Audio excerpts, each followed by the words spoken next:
Hello everyone, this is Dr. Amit Kumar Sharma and I welcome you all at Wi-Fi Study CSIR Net channel. So dear all, आज हैं अपने हम class में 45 day crash course की और जिसमें हम डिस्कस करने के लिए जा रहे हैं कुछ इंपॉर्टेंट क्वेश्चंस को. So as usual, my referral code is Amit10. My referral code is Amit10 and the platform is Wi-Fi Study CSIR Net channel. To get the subscription on the plus for the plus classes you can use this code referral code Amit10. आपको 10% discount मिल जाएगा जी subscription price पे. तो चलिए सबसे पहले formally start करते हैं मेरी अदर क्लासेस क्या हैं. रेगुलर क्लास जिसमें हम डिस्कस करते हैं कंसेप्ट को, की पॉइंट को और क्वेश्चंस को, जो कि होती है मंडे टू फ्राइडे 5 PM पर और प्लेटफॉर्म होता है जी wifi study CSIR net channel. Another one is a 45 day crash course जिसमें हम सिर्फ क्वेश्चंस डिस्कस करते हैं, जिसमें आज आप हैं और ये आपका डे 21 है. Okay, that is the day 21. सो आप समझ सकते हैं भाई 45 में से 21 डेज हमारे चले गए हैं. तो कोई ऐसा व्यक्ति जो कि नया है वो कैसे इन क्लासेस को एक्सेस कर सकता है प्रीवियस वन को. तो उसके लिए हमने एक प्लेटफॉर्म बनाया जिसको नाम दिया wifi study CSIR net channel. आप जैसे ही इस प्लेलिस्ट में जाएंगे और जाने के बाद आप देखेंगे प्लेलिस्ट में कि मेरे नाम से मेरी सारी वीडियोस वहां पे आपको मिल जाएंगी. Wifi study CSIR net channel है एक यूट्यूब पर, youtube.com पे आप जाकर के इसको सर्च कर सकते हैं जी. ठीक है. सो ये क्लासेस कब होती हैं जी 11:30 AM पर. चलिए मूव करते हैं. क्या वही क्लासेस हैं या अदर भी हैं? तो आंसर आता है जी यस, हमारी अदर क्लासेस भी हैं. This is one the special class. Okay, platform क्या होता है अनअकैडमी और टाइमिंग क्या है 9:30 PM. प्लस क्लासेस भी हैं हमारे पास. वो क्या है जी प्लस क्लासेस, ये भी अनअकैडमी पे है और इनका टाइमिंग जो है आपका 7 PM होता है. इस बार हम देख रहे हैं इसको शायद चेंज कर देंगे. जो हमारी स्पेशल क्लास है एवरी डे होती है जी और इसका टाइमिंग 9:30 PM होता है, लेकिन इसका टाइमिंग चेंज भी होता रहता है, जैसे कि आज 4 PM पर है. Right. So that means today this class is at 4 PM. So accordingly what you have to do, आप फॉलो वाले बटन पे क्लिक कीजिए या फिर एनरोल होते रहिए जिससे कि आपको नोटिफिकेशन आता रहे. Whatever is the process just to get the notification, आप उसको अप्लाई करें अपने ऐप में सो दैट आपको नोटिफिकेशन मिल जाए. Okay, now then plus classes भी को भी क्या हम एक्सेस कर सकते हैं सर? तो आंसर होता है नहीं, आप प्लस क्लासेस को एक्सेस नहीं कर सकते हैं. उसका कारण क्या होता है जी, आपको पहले लेना होगा subscription, then you can only access. Then what is the way to get the subscription? How to take a subscription? Unacademy Learning app. Unacademy Learning app, सबसे पहले आप Unacademy Learning app को इंस्टॉल कर लीजिए अपने मोबाइल के play store से अपने मोबाइल में. उसके बाद अकाउंट बनाने के बाद आप जाइएगा नेट एग्जाम कैटेगरी पे, क्लिक कीजिएगा CSIR UGC बटन पे and then click on the get subscription button. You will reach to this page जिसमें 1 month, 3 month, 6 month, 12 month और 24 month सब्सक्रिप्शन के बारे में डिटेल दी गई है. सो नोटिस हियर, यहाँ क्या लिखा है जी, इस बॉक्स के बराबर में एक कोड लिखा हुआ है, that is called the referral code, और जो कि है क्या Amit10. Okay, that is my referral code. और जिसका बेनिफिट क्या हुआ, जो प्राइजेस थे यहाँ पर आप देख सकते हैं वो प्राइजेस जो है घट गए हैं. और कितने घट गए हैं जी, that is reduce to the 10%. 10% का हमें एडवांटेज मिल गया है. सो प्रोसीड टू पे कीजिएगा, क्लिक ऑन प्रोसीड टू पे. यू विल गेट एक विंडो पे जिस पे आपसे पूछेगा वो भाई आप किस मोड से अपना पेमेंट करना चाहते हैं. दैट मीन्स यू वांट कि भाई नेट बैंकिंग से करें, क्रेडिट कार्ड से, डेबिट कार्ड से, किस कैसे मोड में करना चाहते हो, या EMI मोड को आप ऑप्ट करना चाहते हो. जस्ट गाइडलाइन को फॉलो कीजिएगा, you will get your subscription. क्या बेनिफिट होते हैं जी प्लस क्लासेस के सब्सक्रिप्शन के? स्ट्रक्चर्स कोर्स होता है पूरा कोर्स कराया जाता है. सभी एजुकेटर्स के PDF एक्सेस कर सकते हो, सभी एजुकेटर्स की मॉक क्लासेस एक्सेस कर सकते हो एंड मेनी मोर्स. ठीक है ना. So these are the things. चलिए मूव करते हैं आज जिसके लिए हम यहाँ पर हैं लास्ट फॉर्मल स्लाइड को देखते हुए. भाई यहाँ पर मैंने 3 लिंक्स दिए गए हैं. आपका जो है exam pattern, another is how to manage CSIR note and the list of the book. आप इनको भी एक्सेस कर सकते हैं. कैसे? वाईफाई स्टडी CSIR नेट चैनल पर जाकर के. लिंक्स के थ्रू भी जा सकते हैं. ये तीनों के तीनों link wifi study CSIR net channel के हैं. चलिए मूव करते हैं अब जिसके लिए यहाँ पर हैं हम क्वेश्चंस के लिए. So what is the question? First question में पूछा गया है, let sigma belongs in S12, then what is the highest order of sigma. कैसे निकालेंगे भाई? देखो सभी जानते हो आप लोग कि क्या करना है, हमें पार्टीशन ऑफ 12 करना है. बट बी केयरफुल, यहाँ एक छोटा सा आप चीज को आपको सीखने को मिलेगा जिनको थोड़ा आइडिया नहीं है उसका। कुछ हो सकता है जानते हो। व्हाट इज दिस, हमें 12 को लिखना है जितने सिंबल्स पे है। इस 12 के किस तरीके से, मतलब नंबर्स के सम करने हैं, 12 के पार्टीशन करने हैं, किस तरीके से, मैंने क्या कहा, इसको 12 भी लिख सकता था मैं, 11 प्लस 1 भी लिख सकता हूँ 12 को। I can write the 12 is equal to 11 plus 1। Okay, now then इसके बाद क्या होता है, यानी कि इसका मतलब क्या होता है, 11 लेंथ की साइकिल और एक 1 लेंथ की साइकिल। ठीक है, यानी कि अगर मुझे ऑर्डर निकालना हो तो what I will do, just I will take the LCM of 11 and 1।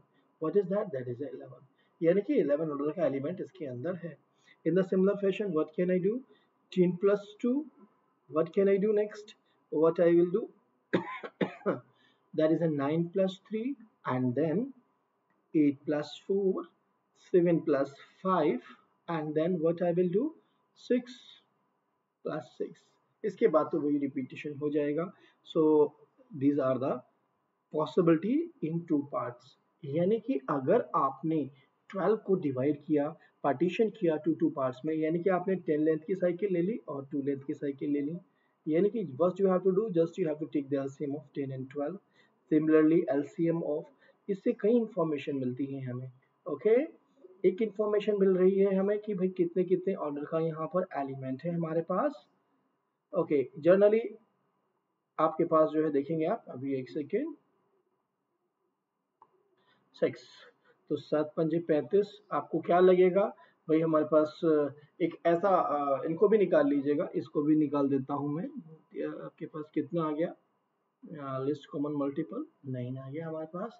So that means what we have to do, हम कोशिश कर रहे हैं, हमने यहाँ पर निकाल दिया कि भाई ठीक है, इसका एलसीएम निकाल दिया, ऐसे यहाँ पे भी कोई वैल्यू आ जाएगी, यहाँ पे भी वैल्यू आ जाएगी। आप देखोगे कि आपको क्या लग रहा है कि 35 आंसर है बेटी, लेकिन ये अगर 2 पार्टीशन की है तो आपको किसी ने रेस्ट्रिक्शन तो नहीं कि आप 2 लेंथ की ही साइकिल से आप इसका सम इक्वल करें, आप कुछ और भी तो कर सकते हैं। व्हाट यू कैन डू, आपने कहा कि sir 12 can be written as also 3 plus 5 कितना हो गया, 8, 8 और 4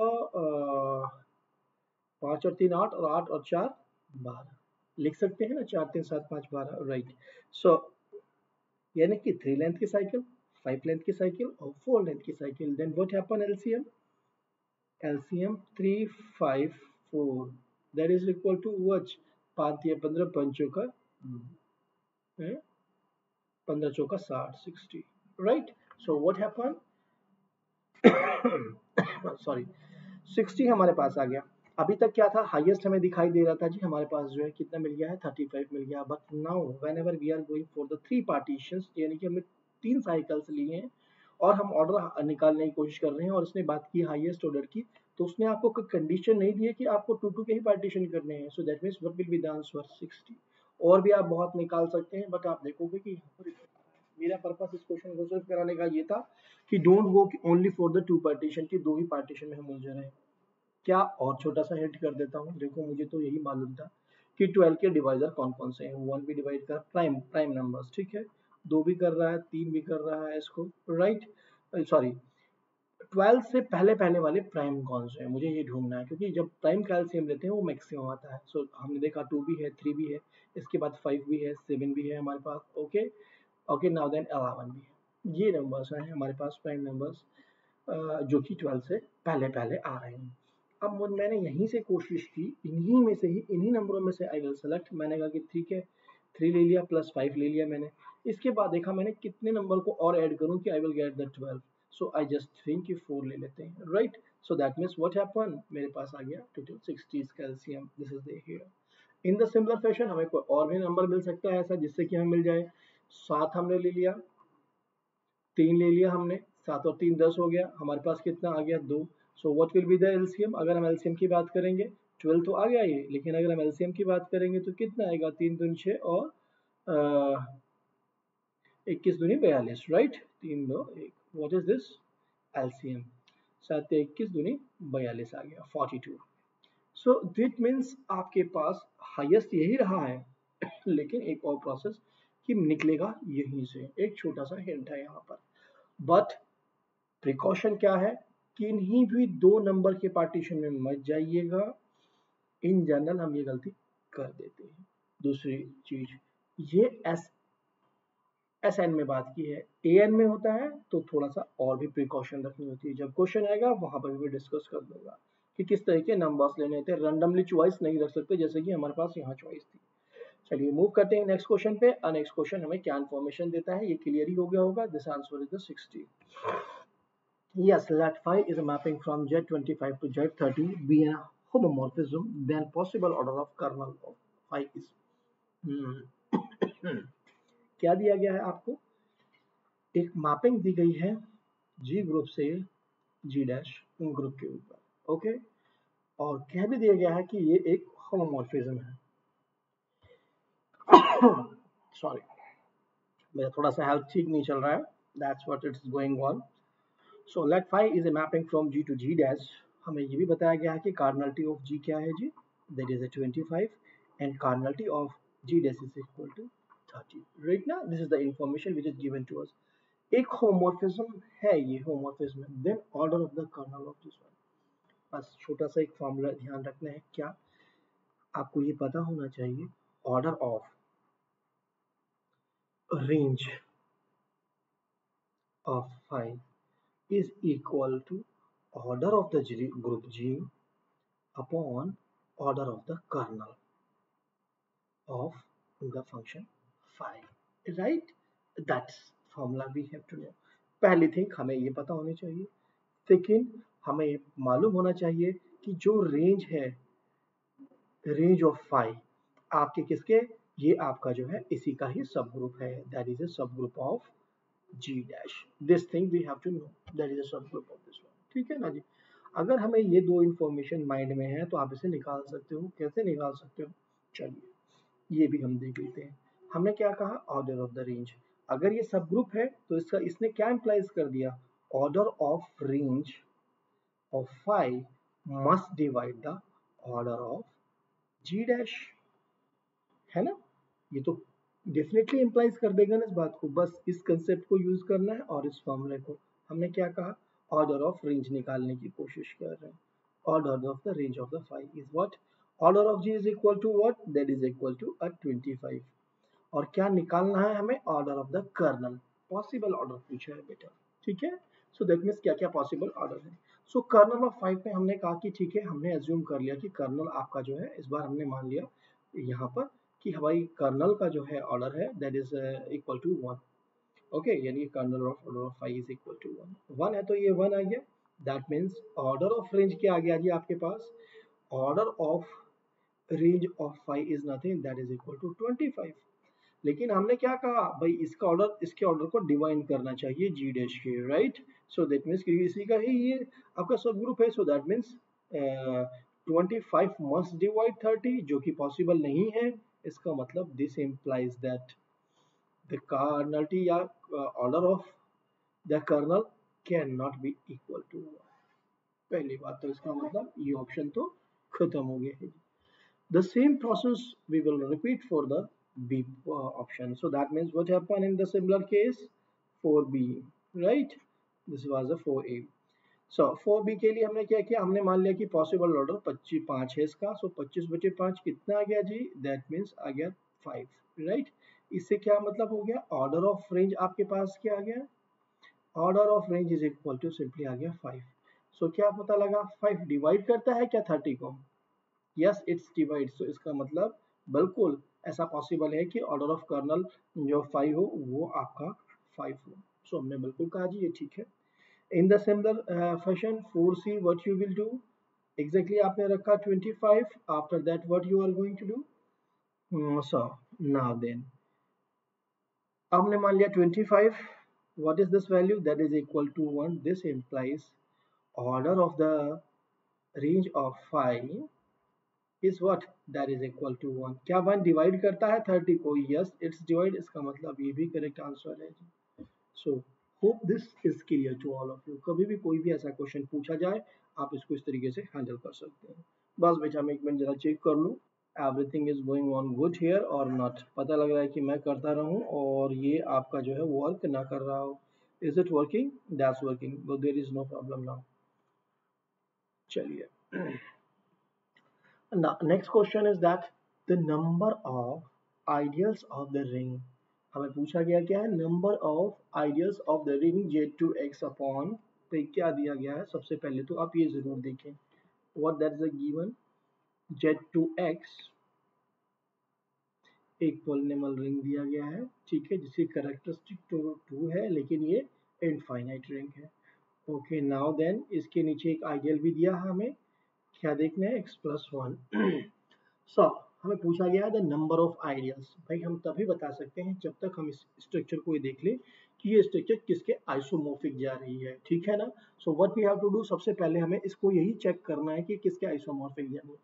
और आइसोमॉर्फिज्म चेक करने के लिए कि किसके स्ट्रक्चर के आइसोमॉर्फिक है, सबसे पहले हम देखते हैं कि ये जो पॉलिनॉमियल हमें दिया हुआ है क्या ये रिड्यूसिबल है और क्या है इरिड्यूसिबल है। तो भाई एलिमेंट्स कहाँ से आ रहे हैं, हमें जो पॉलिनॉमियल दिया हुआ है that is x³ plus x+1, और एंट्रीज कहाँ से आ रही हैं, Z2 से, जिसकी वैल्यू है 0 और 1। तो यू विल पुट जस्ट, आपने x इज इक्वल टू 0 रखा, so that means what happen 0 plus 0 plus 1, so ये इसका मतलब that is not equal to 0, क्या आ गया जी आपके पास 1 आ गया, नॉन जीरो वैल्यू, रिड्यूस नहीं हुआ है। Now put the 1, 1 plus 1 plus 1, so similarly this value will become 0, the 3, so that is equal to 1 under modulo 2, so that is again a non-zero value। इसका मतलब क्या हुआ, there is a irreducible polynomial, right। तो इसका मतलब क्या हो गया ये आपके पास, this structure is nothing that is isomorphic to what, field, field हो गया है, और जिसकी कार्डिनलिटी क्या है 2 की पावर 3 है, एक फील्ड का आइसोमॉर्फिक हो गया। और हमें क्या पूछा है जी, नंबर ऑफ आइडियल्स पूछा है। हम तो जानते हैं किसी भी फील्ड के अंदर नंबर ऑफ आइडियल्स कितने होते हैं जी, सिर्फ 2 ही होते हैं, so the answer will be the 2।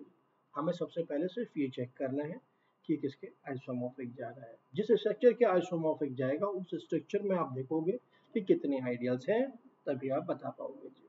चलिए अब मूव करते हैं नेक्स्ट क्वेश्चन पे। नेक्स्ट क्वेश्चन हमें क्या इंफॉर्मेशन देता है, ओके जी। Which of the following ring is an integral domain, हमें पूछा गया है कौन सी रिंग है जो कि इंटीग्रल डोमेन है। सो द फर्स्ट वन, हम सारे ऑप्शन को वन बाय वन यहाँ पर लेते हैं, we will consider the first option A, हमें दिया गया है जेड आपके पास और direct sum with the Z, okay. अगर मैं इसमें से कोई रेंडमली, देखो पहली बात तो ये है नहीं, ये सभी जानते हैं, लेकिन फिर भी मैं देख लूंगी क्या हमारे पास कोई ऐसा जीरो डिवाइसेस पड़े हैं, क्योंकि हमें इसने इंटीग्रल डोमेन की बात की है ना। इंटीग्रल यानी डोमेन यानी कि एक ऐसी स्ट्रक्चर जिसके पास जीरो डिवाइसेस ना हो। जीरो डिवाइसेस मींस अगर मैंने दो एलिमेंट्स ए एंड बी ले लिए, और किससे, आपके जो भी स्ट्रक्चर मैं ले रहा हूँ भाई, ठीक है, मैंने रिंग एक स्ट्रक्चर ले ली रिंग से, so both are non zero, A and B both are non-zero, ठीक है, but their product is equal to 0, then we say कि A and B are zero divisor, ठीक है ना। अगर आपके पास if AB is equal to 0 तब आप बोलते हो कि then A and B are zero divisor, ठीक है जी। तो ये हम बोलते हैं। अब हम इसमें से क्या करेंगे, हमने कहा कि भाई ठीक है, मैंने 1 0 उठा लिया जी और एक 0 1 उठा लिया, right, that means this is a A and that is my B, B is equal to this element, both elements belongs to the this structure, जो given structure है A की। what I will do, just I will that कि इनके product की क्या value, both are non zero values, so that means what happen, the product is what, the product is 1 0 dot 0 1, that is equal to what, is equal to 0, 0, जो कि एक zero वाली value आ गई है।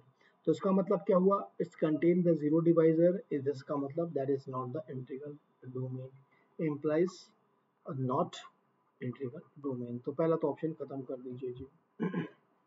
Now come to the ring of a Gaussian integer, ठीक है।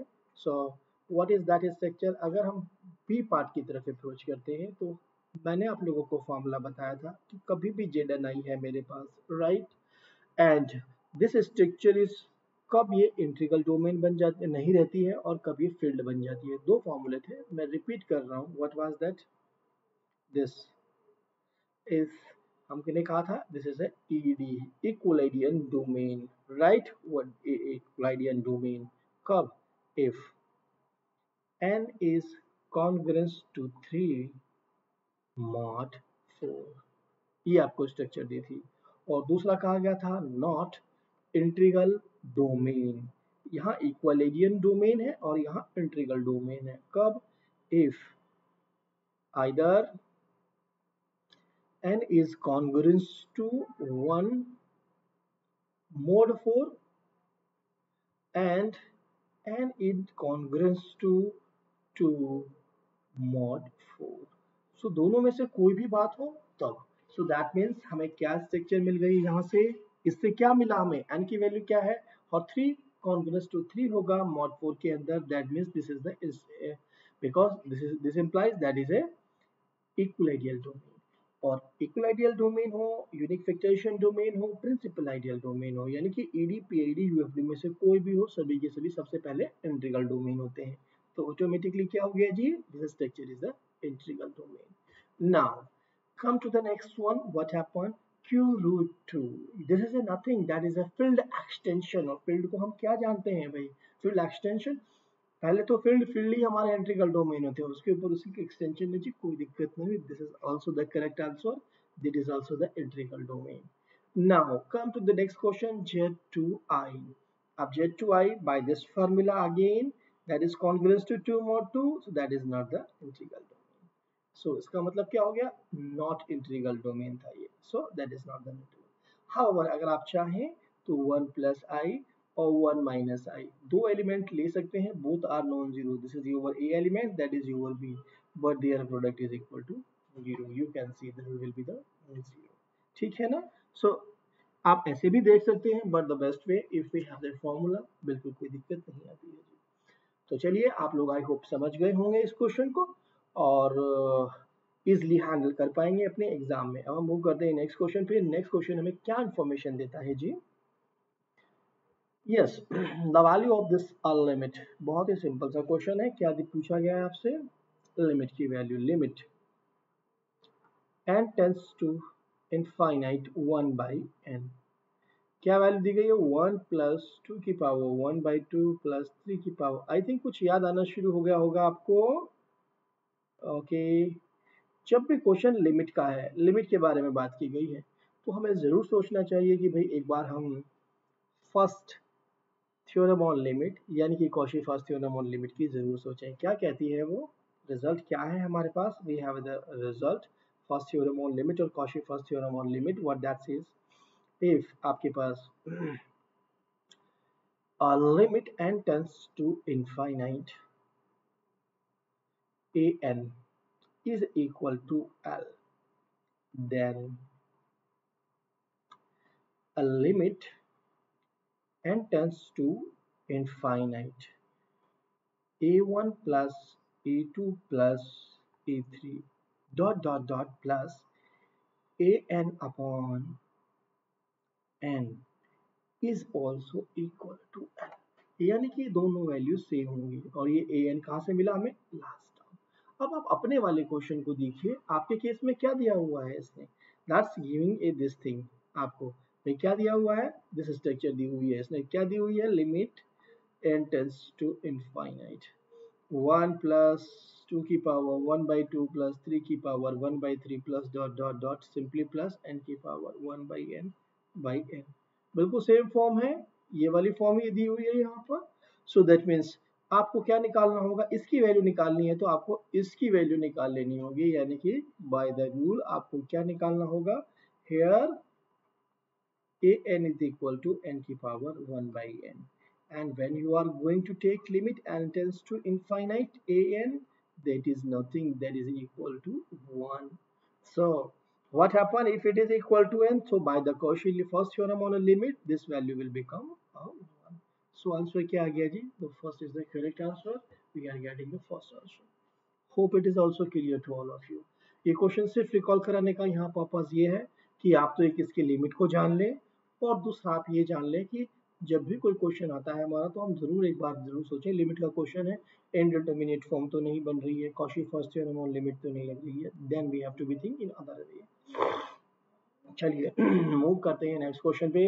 Next question हमें क्या इंफॉर्मेशन देता है जी, yes, the number of into homomorphism. भाई हम 1 1 भी जानते हैं, ऑन टू भी जानते हैं, अब ये इनटू भी आ गया है तो इनटू को भी देख लेते हैं। हमें मालूम है क्या क्या मालूम है हमारे पास, result the number total homomorphism कैसे हम फाइंड आउट करते हैं, total homomorphism. So total homomorphism की अगर बात की गई है, आप सिंपली जीसीडी करते हो जो भी mn होता है, ठीक है। So that means GCD of, आप सिंपली करने जा रहे हो GCD of 10 and 5, what is that, greatest common divisor आपको निकालना है। कितना आ गया जी? Okay, you are getting this one. Okay, now then second result आप जानते हो ओन टू होमोमॉर्फिज्म का। पहले आप क्या देखोगे भाई, अगर मेरे पास Zm से Zn के ऊपर मैपिंग है, दैट इज ए मैपिंग, ठीक है। सबसे पहले आप देखते हो क्या n डिवाइड कर रहा है m को, इफ यस देन वी से phi n on to homomorphism, right? So in your case what happen, on to homomorphism की अगर मैं बात कर रहा हूँ आपके केस में, then what happen, आपने देखा फर्स्टली क्या 5 डिवाइड करता है जी 10 को, राइट, ट्रू स्टेटमेंट। सो इसका मतलब क्या हो गया जी, आपके पास 5 of 5 which is equal to 4 हो गई है जी आपके पास on to homomorphism। Okay, so onto homomorphism भी मिल गई है हमें। सो इसका मतलब आपको क्या निकालनी है, इनटू। सो अब आपको क्या करना होगा, इनटू होमोमॉर्फिज्म आपको निकालने के लिए होमोमॉर्फिज्म इज इक्वल टू आपके पास total homomorphism minus onto homomorphism, right, that is. So total कितना था 5, और आपके पास ऑन टू कितना आ गया जी 4, which is equal to what, that is equal to 1।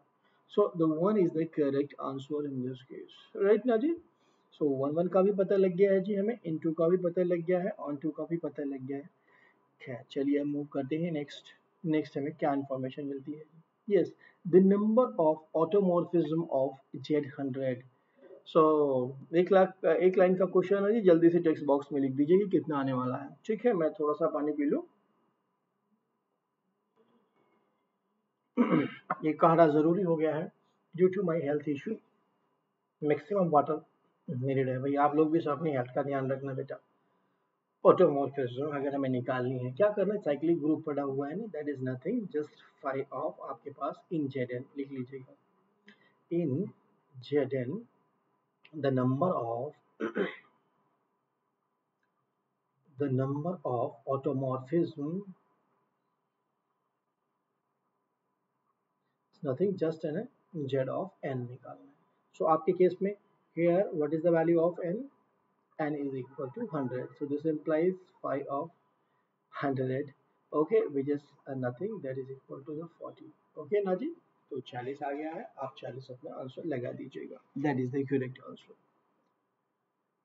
चलिए मूव करते हैं हम नेक्स्ट क्वेश्चन पे। नेक्स्ट क्वेश्चन हमें क्या इंफॉर्मेशन देता है जी, yes, how many 27 in 0.25 factorial. Sir हम एक फॉर्मूला जानते हैं, क्या आप जानते हैं? सर हम ये तो जानते हैं, what is that, the highest power of या the how many is p, the highest power of p in and factorial is nothing, that is a greatest integer and factorial upon p plus and factorial upon p square, that is again greatest integer and again greatest integer and p cube and so on. This is the formula, the highest power of p। ये तो formula हमें मिल गया है जी, चलिए हमने इसको भी लिख लिया। अब हमें, लेकिन सर हमें p में नहीं, p की नहीं पूछी है, हाउ मैनी पीस नहीं पूछे हैं, इसने पूछे हैं p की power n। So how we will be find out that. So to do this what you will do, first आप इसी को कैलकुलेट करो।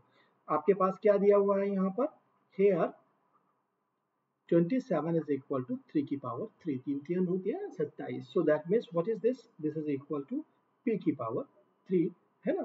सो p की पावर n फॉर्म का है कुछ। सो एक छोटा सा और फॉर्म लिख लीजिएगा कि आपके पास फॉर्मूला क्या मैं निकाल देता हूँ बेटा सिंपली, ठीक है ना। सो व्हाट हैपन, आपको लॉजिक पता होना जरूरी है।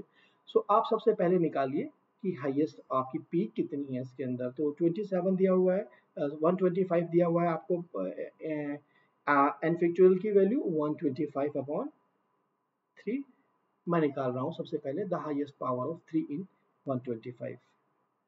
The highest power of 3 in 125 factorial is क्या होंगे greatest integer plus 125 by 3 square plus 125 by 3 की पावर 3 प्लस 125 by 3 की पावर 4 प्लस 125 by 3 की पावर 5 एंड सो ऑन.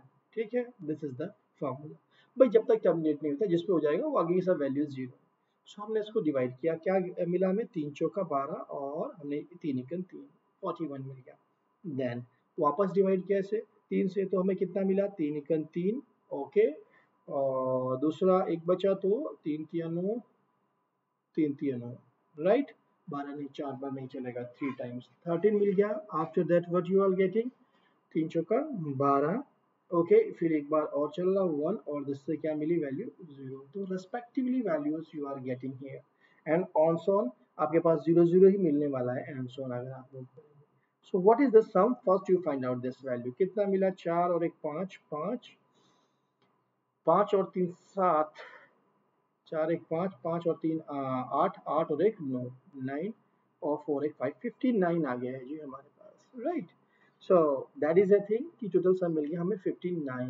अभी जो आपने निकाला है वो निकाला है 3 की पावर 59 को, कि 3 की पावर आपके पास 59 आपके पास मतलब हाईएस्ट पावर ऑफ p निकाली है. सो दैट मीन्स 3 की पावर हाईएस्ट पावर आपको मिल सकती है इसके अंदर 125 फैक्टोरियल के अंदर. लेकिन आपको कितने की चाहिए थी, आपको तो 3 की पावर 3 की आवश्यकता थी. तो that what you have to do, आपको मानना है कि this value is equal to some value d.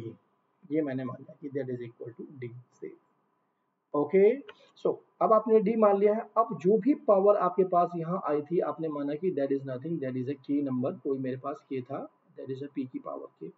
सो इस k से इस d को डिवाइड कर दीजिएगा. d is divisible by with the greatest integer. This will give you the answer. So देखा जाए तो 59 डिविजिबल बाय 3.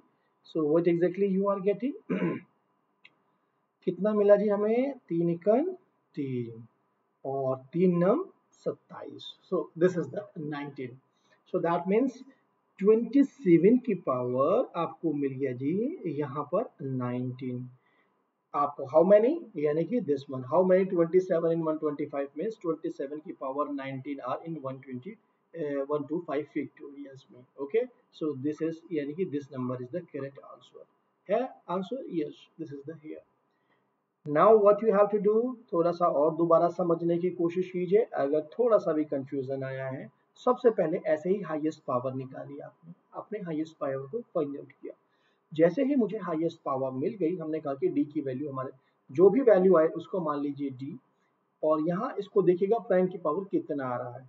सो उस नंबर से आपको डिवाइड करना है अपने डी को with the greatest integer. Right. So that will be the answer. So आपने इसको एग्जैक्टली अगर देखा जाए जो आपके पास पहले हाईएस्ट पावर आई थी इसको ही तो आपने यही किया है, यही तो करते थे.